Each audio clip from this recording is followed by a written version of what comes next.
Hi guys, UK Guns here.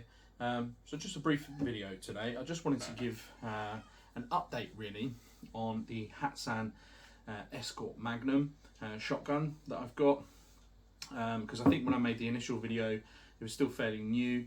I've now got probably a couple of thousand rounds through this gun at this point. This is my main sort of clay pigeon shooting gun that I've got. It's a section 2 2+1 shotgun. I just made a video on shotguns in the UK, so if you haven't seen that, I'll put a link down below. So if you're not sure what a section 2 shotgun means, etc., I sort of briefly explain it in that video. But yeah, this is my main clay bashing gun, and the reason why I'm making the update is because a lot of people, Hatsans are a bit of a Marmite gun. People think that they're cheap, nasty rubbish. Other people love them. I'm sort of falling into the latter camp. You know, it is a cheap gun. It's certainly not flawless, and I'm sure if you paid 10 times the amount for a better gun, it would be a lot better. But would it be 10 times better? I don't think so, not in my opinion. I think for what these cost, which is usually somewhere around £300, sometimes you can pick them up for less, £250. And of course that's new.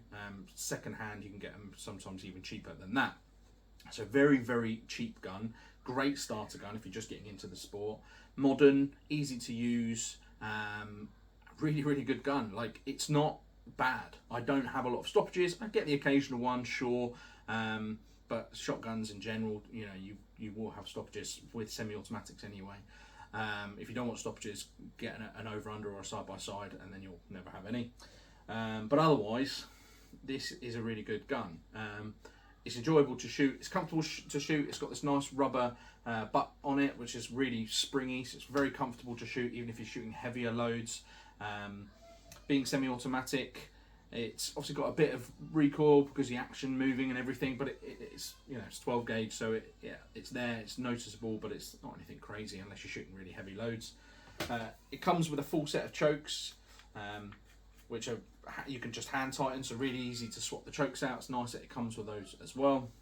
Came with a case. Criticism of the case being you have to you have to take apart the gun to fit it in the case, which is a bit nonsensical to me, but it worked out nicely for me because the case fits perfectly one of my other guns, and this I'll just put in a soft slip because it's just for clay bashing, so it worked out nicely for me. I've got a hard case for one of my rifles, and it fits perfectly, so that worked out nicely for me. But if this is maybe your only gun, the case would be a bit useless because you're not going to strip your gun apart every single time to put it, you know, just to transport it between your cabinet and home or whatever, or your clay pigeon ground, wherever you're shooting. But that's really probably my only gripe with this gun, and probably the loading gate. So I'll come on to that in a moment.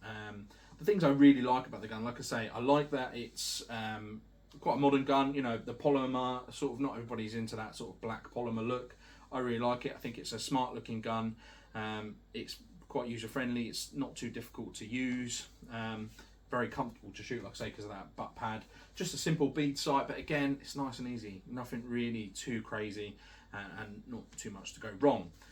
One gripe I do have is the loading gate. So the loading gate has this sort of locking mechanism. You can probably see the difference between the black part and the silver part of the loading gate. And what that is if you were to press on the black part only, the loading gate won't open. So this silver part sort of unlocks the loading gate, so that you can then load your rounds into the magazine tube.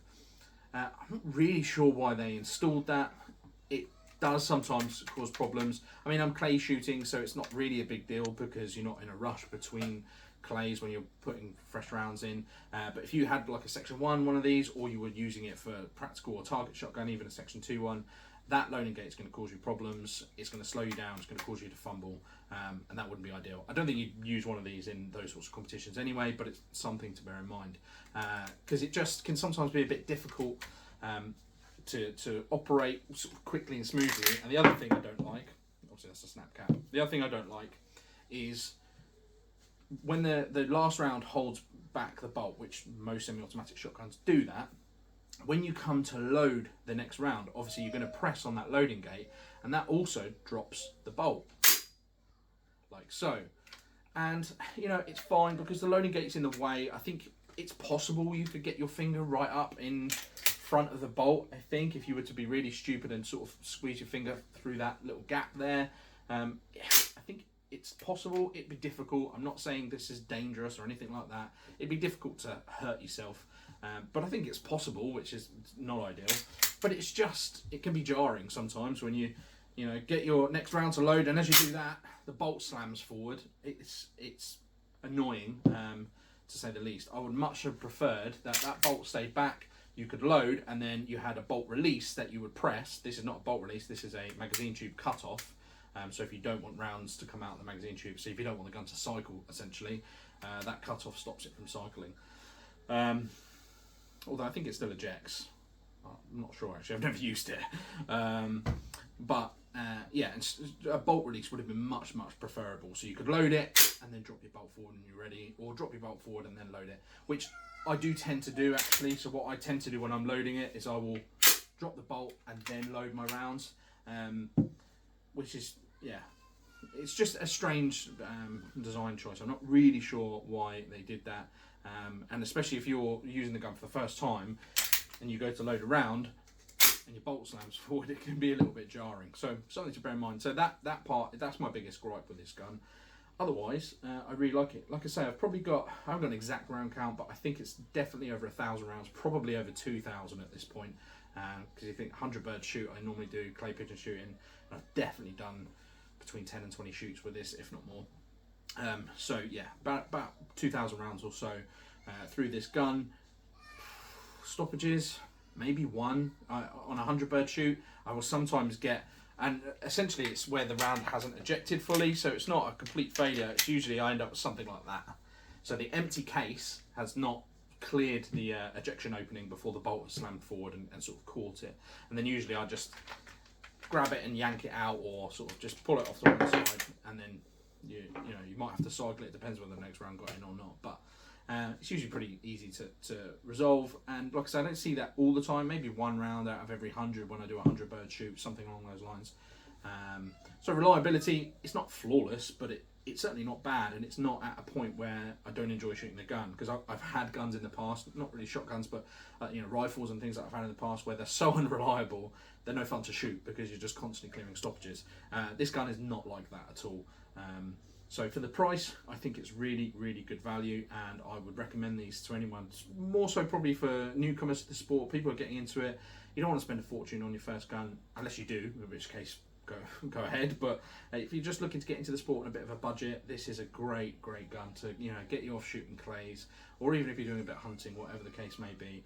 This is a lot of fun, it's inexpensive, and it's pretty good for what you get, really. So there we go, that's a little update on the Hatsan Escort Magnum. If you like the video, please give it a thumbs up, and if you haven't already, consider subscribing. Thanks for watching.